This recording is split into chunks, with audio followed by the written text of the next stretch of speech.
have quite a few out, I think, for spring break and illnesses and all those things. And just realized while I was sitting there, I looked up at the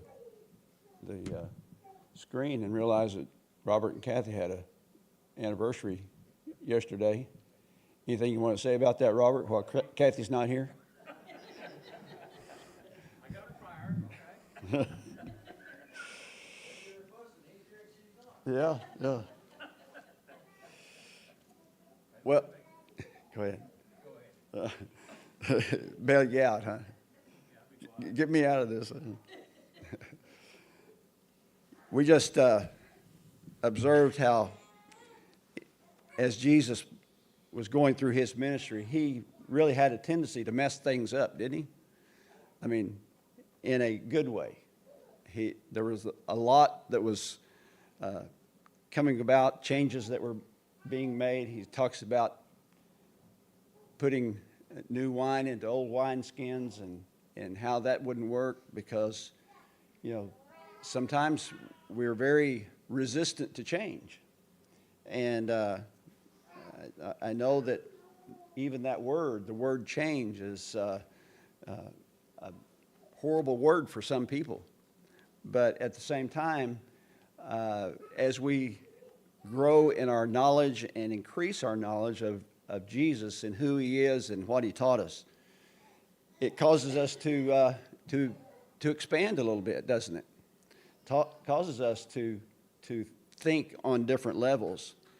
And I think that's true especially with some of the things that he teaches us in Luke chapter 4, where he talks about some things that we kind of wish we could have a marker and kind of mark some of these things out because they're so challenging to us. It says in verse 27 of Mark chapter 6, it says, but I tell you, hear me, love your enemies, do good to those who hate you. He's already started preaching what some of us preachers call a moving sermon. Because when you begin to talk about things that people don't want to hear, then it causes a reaction, an adverse reaction. And so sometimes when we hear the idea of loving our enemies and doing good to those who hate us, that doesn't go down real easily. He goes on to say, bless those who curse you, pray for those who mistreat you. And we like to pray for people. We like to pray for those that we love. We like to pray for those that we're close to. Pray for family and friends and brothers and sisters in Christ. But he goes on in verse 29, he says, if someone strikes you on one cheek, turn to him the other also. If someone takes your cloak, do not stop him from taking your tunic as well. And so he just keeps getting deeper and deeper into concepts that challenge us. That's my coat. You can't have my coat, especially tonight. No one wants to give up their coat, much less their shirt. He goes on to say, give to everyone who asks you, and if anyone takes what belongs to you, do not demand it back. Do to others as you would have them do to you. And you might say, well, I wouldn't take somebody else's stuff and not expect to give it back or not expect to pay for it or anything along those lines. I wouldn't expect to do that. But he goes on to say, notice what he says. He says, if you love those who love you, what credit is that to you? Even sinners love those who love them. I had an instructor back in preaching school, and his observation is even the mafia does that. As long as you do what the mafia wants you to do, you're just fine. You're not going to be threatened by them. But if you do something, against them, then it doesn't go down very well. He goes on to say, and if you do good to those who are good to you. What credit is that to you? Even sinners do that. Even mafia treats their own the way they should. And if you lend to those who, from whom you expect repayment, what credit is that to you? And I'm sure he's talking about in the context of someone in need, and you give, help them out a little bit, and yet maybe you're saying, well, when you get back on your feet, pay me back. And sometimes that's a good thing, just for the discipline of the person involved. In all the years I've been in ministry, I remember one time that we helped a lady out, and she was determined to pay it back, and she did pay it back. And it was the one time that when we did offer benevolent help, that it turned out that we taught her and was able to baptize her from that initial contact of helping them with their needs. But he goes on to say, but love your enemies, do good to them, and lend to them without expecting to get anything back. Then your reward will be great, and you will be sons of the Most High. You mean I have to do all this stuff in order to be a son of God? What he's talking about here is not just from the standpoint of relationship, but the standpoint of acting like my dad, acting like my father, of doing what he would do.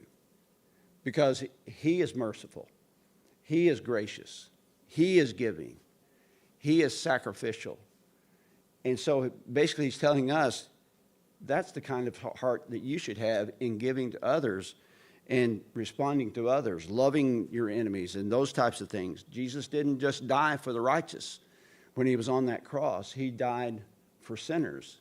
While we were still sinners, all of us were still sinners, Christ died for the ungodly. He goes on to say, because he is kind to the ungrateful and wicked. And he goes on, verse 36, be merciful as your Father is merciful.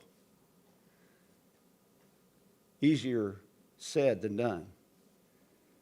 And this is when someone would look at me and say, well, are you practicing what you preach? And I try. And sometimes the human side kicks in. But at the same time, if we're going to be like Jesus, it needs to be more than just talk, doesn't it? It needs to be transitional. It needs to be transformational.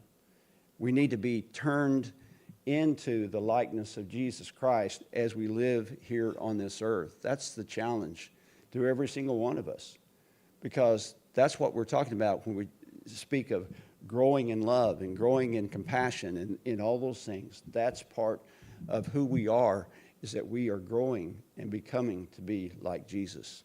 This evening, if you're not a Christian, we'd love to be able to help you in that regard. If you need the prayers of this group here this evening for any reason, we invite you to come as we stand and sing.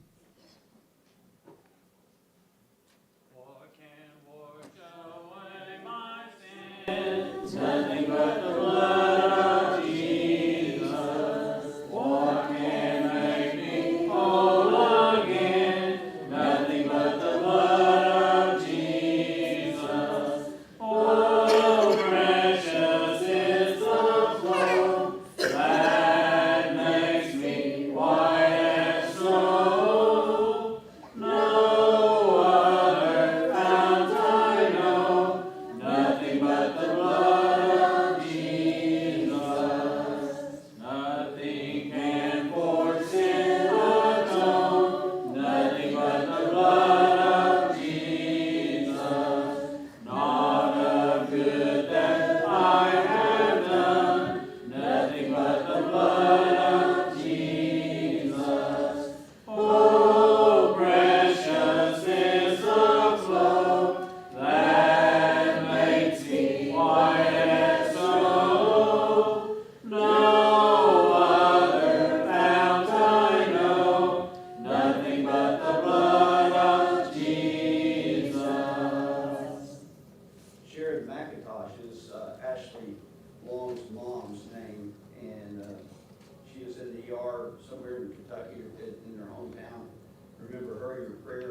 also Wayne Cantrell has been declining over the last few hours, and both David and Janice are there with him. Those are the ones I know about as far as prayer concerns are concerned. I want to say I want to thank Martha for hosting the young folks Sunday night. All those young folks had a really good time at her house. Then we Rochelle. Yes. All those young folks did. Even Bob. Yeah. Pat Smith in the Muskogee Hospital, unless she got to come Oh, home that's today. right. I got worried about that. She did have a heart attack, they said, but she had an ambulance take her up there, but hadn't heard anything today, but as of yesterday, she was feeling better. Okay. Anything else?